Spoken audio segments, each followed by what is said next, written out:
Oke. Tama mengangguk dan bertanya kepadanya, apakah semuanya benar-benar dapat diandalkan? Yoshua segera berkata, Tuan Renza, jangan khawatir. Semuanya telah dipilih dengan cermat melalui seleksi dan penilaian berlapis-lapis. Mereka adalah pejuang yang kuat, berbakat, dan setia pada front kataklismik. Tama bertanya lagi, kekuatan apa yang mungkin dimiliki orang-orang ini? Yoshua berkata, di antara mereka, yang paling kuat adalah dua komandan dari front kataklismik, Wildan dan Herman, mendapat kehormatan untuk minum anggur perayaan Anda di Meksiko terakhir kali, dan sekarang keduanya telah memasuki tahap akhir dari prajurit bintang 6, dan mereka hanya selangkah lagi dari prajurit bintang 7. Berbicara tentang ini, Yoshua berhenti sebentar dan kemudian berkata, selain mereka berdua, di antara anggota front kataklismik yang tersisa, ada banyak jenderal bintang 5 dan lebih dari selusin prajurit bintang 4, dan yang terlemah juga merupakan prajurit bintang 3. Tama mengangguk, mendengar apa yang Yoshua katakan, tampaknya para prajurit ini pada dasarnya adalah semua kekayaan dari front kataklismik di level prajurit. Pelatihan kali ini harus membuat kekuatan mereka sangat meningkat, sehingga kekuatan front kataklismik di bidang seni bela diri akan mencapai lompatan besar ke depan. Pada saat ini, di halaman atas villa, lukisan pemandangan di depan Isyana hampir 80% selesai. Dan dia menggunakan kuas untuk menggambar pohon yang sangat subur di tepi danau di depan pegunungan. Setelah pohon besar itu digambar, dia menggunakan kuas yang sangat halus untuk menggariskan garis besar tubuh manusia di bawah pohon. Pada saat ini, terdengar ketukan di pintu gerbang di luar halaman, dan Tuan Dinfredi berkata dengan hormat di luar halaman, Nona, saya punya sesuatu yang penting untuk dilaporkan. Isyana mengerutkan kening, meletakkan sikat dengan lembut, berjalan keluar pintu, dan berkata dengan ringan, masuk.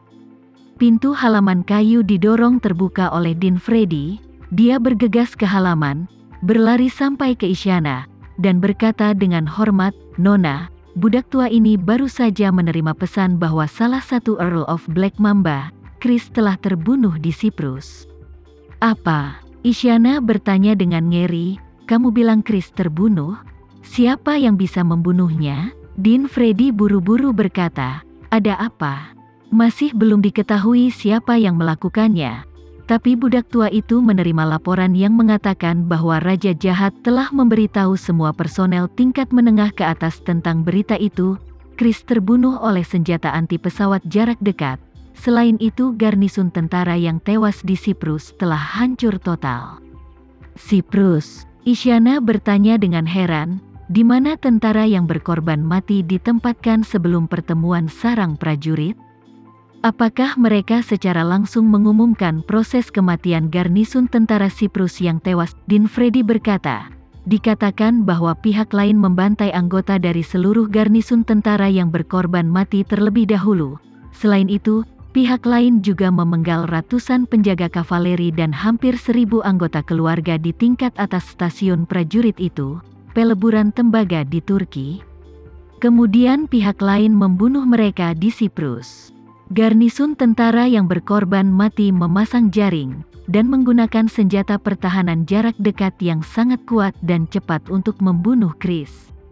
Tuan sekarang meminta semua personel di atas tingkat menengah untuk memasuki keadaan siaga tertinggi, dan pada saat yang sama memerintahkan penangguhan semua operasi di luar. Bahkan kontak antara personel yang ditempatkan di luar negeri dan Black Mamba telah terputus untuk sementara. Isyana bertanya dengan ngeri, apakah ini benar? Dinfredi membungkukkan badannya dan berkata dengan tulus, Nona, ini benar sekali. Isyana sangat gembira dan berkata, oke. Ini sangat bagus. Dinfredi tidak dapat membantu tetapi berkata saat ini, Nona, Anda tidak tahu apa-apa. Isyana berkata, katakan padaku.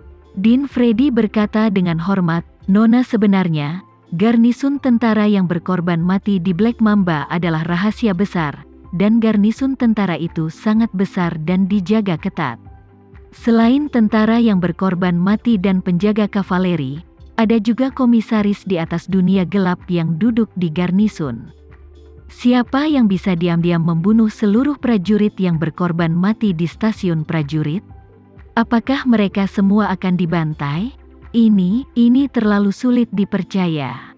Dalam benak Isyana tiba-tiba muncul penampilan Tama, dan dia tidak dapat menahan diri untuk berkata, "Kurasa aku mungkin tahu siapa yang melakukannya." Setelah itu, dia berkata dengan ragu, "Tapi, metode kekerasan dan kejam seperti ini sepertinya bukan gayanya." Tuan Din Freddy merenung sejenak, dan kemudian bertanya, "Nona, mungkinkah Anda mengatakannya sebelumnya, Tuan Renza yang menyelamatkan kita?" Isyana mengerutkan kening.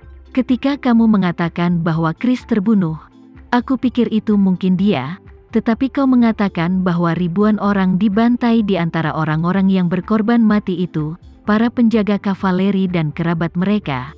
Aku pikir itu pasti bukan dia.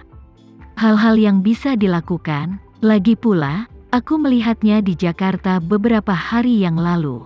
Tuan Din Freddy bertanya kepadanya, "Nona, apa maksudmu, membunuh Chris dan menghancurkan garnisun prajurit yang berkorban mati di sarang prajurit? Siapa dia?" Isyana berkata dengan serius, "Ini hanya satu kemungkinan, dan ada kemungkinan lain, yaitu, Tama memang yang memimpin masalah ini, tetapi yang membunuh Chris seharusnya bukan Tama sendiri."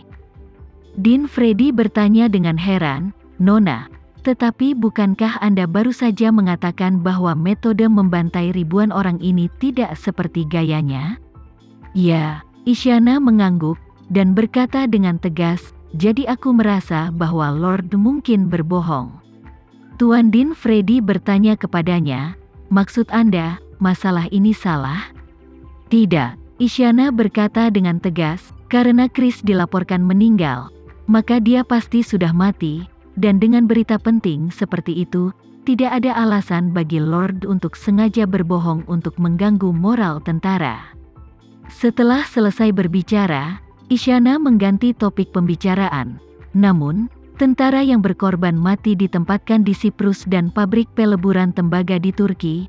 Menurutku, mungkin belum tentu seperti yang dia katakan, mereka semua dibantai oleh orang-orang. Sebaliknya, aku yakin semua orang di sana telah dihasut oleh Tama." Tuan Din Freddy bingung, bagaimana ini mungkin? Meskipun prajurit yang berkorban mati dan kavaleri paling membenci sarang prajurit, mereka juga paling tidak mungkin mengkhianati sarang prajurit. Racun di tubuh mereka tidak ada bandingannya. Saya mengerti, jika mereka mengkhianati Tuhan, mereka, dan anggota keluarga mereka, pasti akan mati hanya dalam beberapa hari. Bagaimana mereka bisa melakukan hal yang fana seperti itu? Isyana tiba-tiba menjadi bersemangat dan berkata, "Kamu tidak mengatakan itu." "Salah.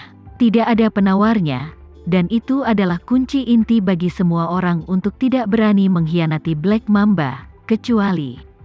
Setelah berbicara, Isyana berkata dengan serius, "Kecuali seseorang dapat menyembuhkan racun sarang prajurit."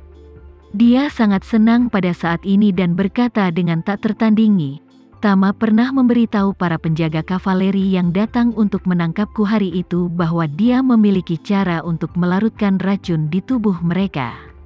Sepertinya dia tidak berbohong. Din Freddy bingung pertanyaan. "Nona, racunnya telah diturunkan selama ratusan tahun, dan tidak ada yang bisa menyelesaikannya. Apakah Tama benar-benar memiliki kemampuan yang begitu hebat?" Isyana menjadi tenang dan berkata sambil tersenyum, "Semua tidak peduli betapa sulitnya itu, akan selalu ada saat ketika kemajuan besar dibuat. Sama seperti manusia yang tidak bisa terbang selama puluhan ribu tahun, sampai lahirnya pesawat terbang, semuanya sekarang tampak logis. Cacar telah merusak sejarah manusia selama ribuan tahun, dan orang-orang zaman dahulu berpikir bahwa cacar tidak mungkin disembuhkan. Obat dapat menyembuhkannya, tetapi sejak hari ketika vaksin ditemukan, bukankah virus ini telah berhasil dipecahkan oleh manusia, atau bahkan punah sama sekali?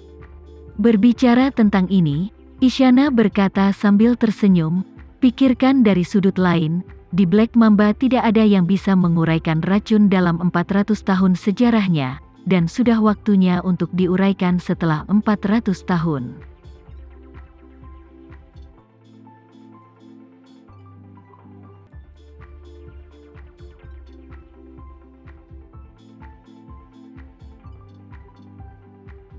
Sekian dulu ya video kali ini, kita lanjutkan lagi videonya di lain waktu.